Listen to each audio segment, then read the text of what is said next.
आजको दिन कहिले सकिएर भोलि आउँछ जस्तो भइरहेछ यार। किन र भोलि त्यस्तो के छ र? मलाई भोलि घरबाट ब्याग किनिदिँदैछ नि त केटा हो ब्याग। हो र म पनि इक्जाममा पास भयो भने त मेरो मम्बाले नि कार किनिदिन्छु भनेको छ। यस यसलाई त के सोध्नु है, हेर्दै गरिब जस्तो छ के होला र योसँग त के चाहिँ किन्न सक्ला र?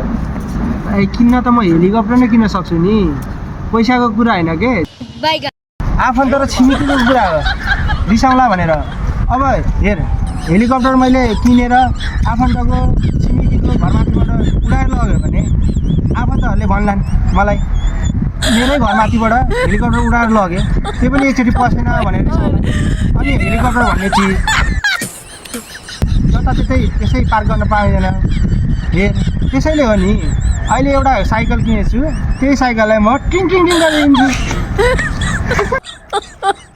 एउटा साइकल किनेको छु, त्यही साइकललाई म टिङ टिङ टिङ गरिदिन्छु।